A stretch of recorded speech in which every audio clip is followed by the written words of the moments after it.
But Universal Music Group pulls Taylor Swift and others off of TikTok.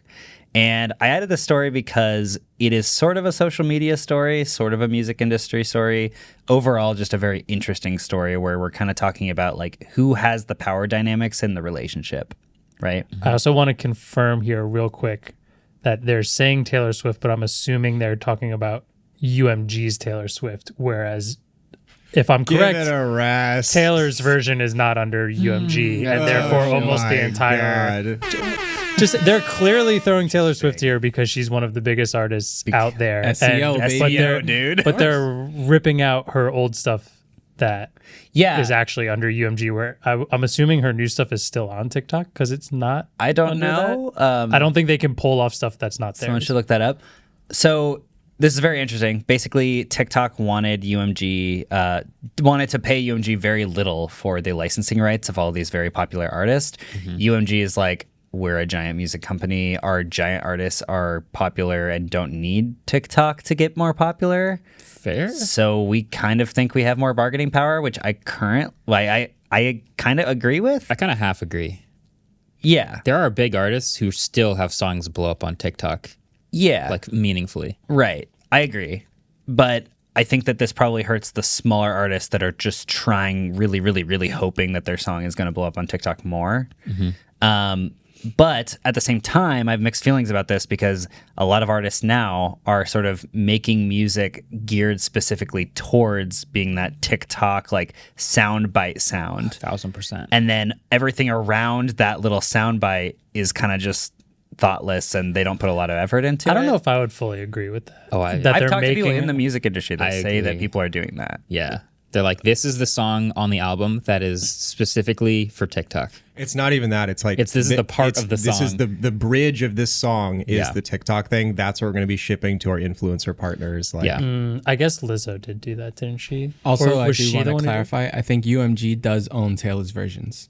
Do they? Yeah. I don't. How is it's, it her okay, version? No. It's more complicated than that. I've been trying to look it up too. I'm pretty sure Taylor owns the masters, but they're distributed by UMG. Which So would mean- therefore could take it off? yeah, definitely. Yeah, so the awkward part about this is that now that they don't have a new deal, the new deal of 2024. Anyway, all of the TikToks that use the music just have no sound now.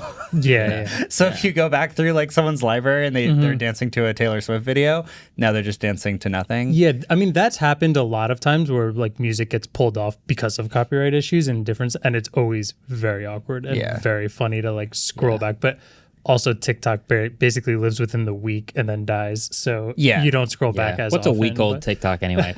Yeah. TikTok is giving users of those videos the option to like select another song, but I feel like that Makes just no doesn't sense. work. It makes absolutely no sense. Like, but it's a good point. Like, it lives within a week. People aren't going to go back and watch it. So, it's pretty crazy. I think this is a good story of like who has the most power here, and they would both argue that they are more important than the other. But ultimately, I kind of think that TikTok is eventually going to go back to UMG and be like, "We really need your artists." And just be like, "We'll pay the money." I don't know. agree. I think TikTok's got the upper hand here. Really? That they're the marketer, essentially. Not actually the marketer, but the marketing platform, I feel like. And I think eventually, if they realize they're losing a lot of views. TikTok brought Fleetwood Mac to the #1 Billboard 30 years after the song was released. Are Like, there a the lot of pull that it has? Fleetwood Mac. But Right. Yeah, And are there a lot of such cases of that happening, or is that kind of like There's a songs lot, being the I think. #1 Billboard because of TikTok? No, like really old songs. Oh, no. It's just an No, but example there are of a how lot of- absurd the pull from TikTok is. no, but look Yeah. at it. Look at it from a label's point of view, right? Like in the Fleetwood Mac example, like realistically, and I don't know if that song is part of the UMG catalog. Yeah, or, I was but- just an but example, sorry. How much money did the label actually make from that song hitting #1 again? Maybe $100,000. If that's the exact... maybe. I'm just trying to use it as an example of how something can skyrocket to the top. And like, if that's a new artist, that artist could literally start an entire career based off of. I would the actually start of argue it. that they can't though. Really? Because apps like TikTok have lowered the dollar value of music to such a point that you can't actually generate meaningful revenue off of the music alone.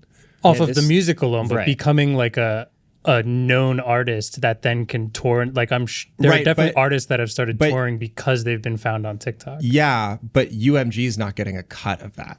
They're so on UMG the won't record. benefit. So UMG has no reason to go back to TikTok. Do they potentially then not have artists that want to sign with them anymore because they're losing I mean, that they're opportunity? massive. Well, here's the other Have thing. been is for a very long time. Yeah. they are massive. It's also worth noting, like UMG's excuse of like, we're doing this to protect our artists. Yeah. Because that's- there is no an one argument fucking to be cares. made that TikTok money. does not pay For sure. fair For prices sure. for music. Also, UMG has at every opportunity made sure their artists get paid less on streaming. Yeah. Every single Yeah, turn. yeah, absolutely. They literally there's a lawsuit being formed right now about them lowering the per stream price for their artists in exchange for Spotify stock that their artists will have no share in. Like It's actual crazy stuff. I want to also confirm I'm not in anyone's corner here. It is just Yeah. who I think will. But I think it would be awesome to talk to an artist, probably because they have really strong opinions on whether or not, like the effect that TikTok and all that it's done has had on being an artist, whether you're a small one or a big one. Because I think there's a lot of artists who are like, yeah, I was doing what I was doing, and then I had a couple songs blow up on TikTok, and now people are going to concerts to see those songs. And that might be a real thing, or I could just be imagining that, and that's not an actual thing that happens. And they are very fleeting bursts of attention that disappear in a week. I also wonder how often it happens. Like how many small artists that happens to.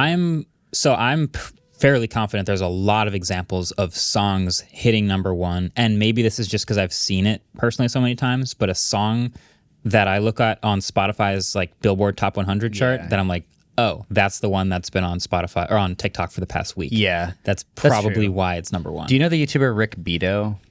I don't think so. He's a music YouTuber. He's like he's cool, but he's like he does these Spotify top 10 reaction videos where every 3 months Spotify has like this new top 10 list of music, and it's very often music that I have never heard of before. Of course. And he has also never heard of before, and there's probably a strong chance that it just got popular on TikTok for like 2 weeks, Yeah. and then spiked it on Spotify, and that's why it's up. And there. you'll see it's by an artist that has like no other, yeah, like everything else is at this level, and then one song is like way above the rest, and you're like, that's the one that blew up on TikTok. I see. also, sorry, just want to throw this out there. You triggered us. Oh, no, Companies like UMG, and this applies more to major labels than independent and quote unquote independent or medium sized labels. UMG owns a lot of music and what's the word? Administrates a lot of music for artists who are dead, for artists who cannot tour. And I'm not saying like, oh, we need to defend this like large corporation's business model, but it is like, you can't make the argument that the promo's worth it on TikTok if the artist is literally deceased, you know? Like, just as speaking of, or just to say that I think UMG or TikTok needs Universal Music Group way more than the other way around. you have a rebuttal. I also don't get why we're making the argument like a one song pops off, because there have been one hit wonders for the past 50 years who have made entire careers off of literally Eiffel 65 has one song. Whoa. That album is amazing.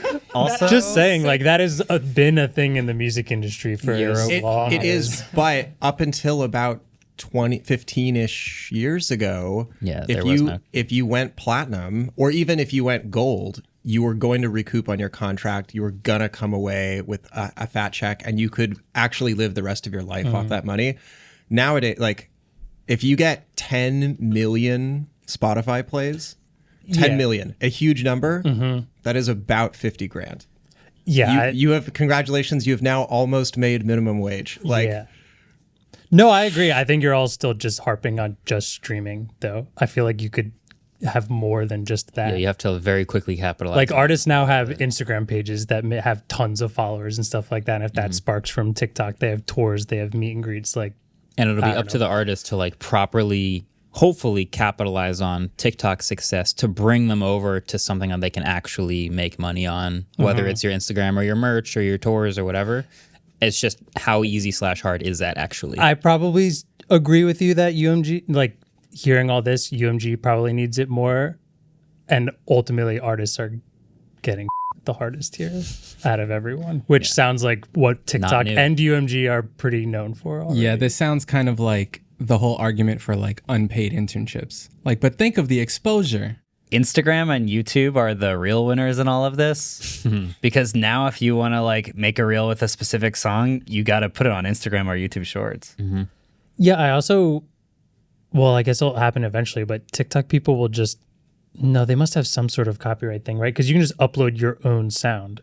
And It would you probably can get just, taken down. I'm assuming it would get taken down I wonder. eventually, but I have no idea. Right, Because like if you just use the built-in tool, It's it a won't be there anymore. total mess when you try and find like original sounds. Every time you click one, it's a whole nother library because Yeah. not everyone's just using the actual library sound. They're like uploading their own, and then Yeah. it's such Like a this mess. is still a problem. It's not as much of a problem as it was right after Instagram Reels launched, but almost every Yeah. Instagram Reel had the TikTok watermark in the corner when it first came out. Same with YouTube Shorts. And now those platforms are driving more organic short development, but I think it's still a thing that people are just using because the TikTok editor is so good that people just edit their video inside of TikTok I itself. think most people use the TikTok built-in tools Yeah. to do that. And if you have an MP3 of a Taylor Swift song and you're like editing it on your phone to be in the video, good for you. But I think you're in the minority. There's probably a lot of people just hitting the button in the app. So that is fascinating. Yeah, it's a whole dynamic. We'll see how it plays out. I think Taylor Swift will probably be okay. But she's you going to know, go bankrupt from this. Did you guys hear she won the Super Bowl? She did. I literally was in a betting pool where there was an over-under on how many times she would be shown on the screen, and she easily cleared the over. I think it was like 5.5 was our over-under. 5.5% of the game. 5.5 times shown on screen Taylor Swift. Oh, that's way too low. It was dude. way over. That's a very low. And I heard a lot of people say they did a good job of not cutting to her too much. Yeah. Because in a lot of Depends on other who you are. games, a lot of other of the They games, didn't do it cut to enough. her. They did cut to No, they other did. celebrities watching, but it was like very clear that there was a theme happening. They're where like, they would "We're cut only to Travis doing it." Kelsey, and then they would cut to Taylor Swift reacting to what Travis Kelsey was doing. We're only cutting to other people to make it seem like we're not just Yeah. trying to cut to Taylor. Camera Swift. C, camera D, camera A, camera B, camera A, camera C, camera Camera D, F, camera camera A. Okay, yeah, we got her. Yeah, it was a thing. Yeah, It was a thing. that's funny. Hey, thanks for watching this past clip. Before you decide what to do now, I just want you to think about, there's buttons all over the page. You don't know what to click, but what would Taylor Swift click? Let's think about that. While we were thinking about it, Scooter Braun actually sold our Waveform masters to another label, and so we're re-recording this episode as the Waveform version. Ellis's version. Ellis's version. But you should still like and subscribe. That's the You should. version we all It's very clear that that's what Taylor would want you to do. Waveform episode 213, Ellis's version. I would subscribe.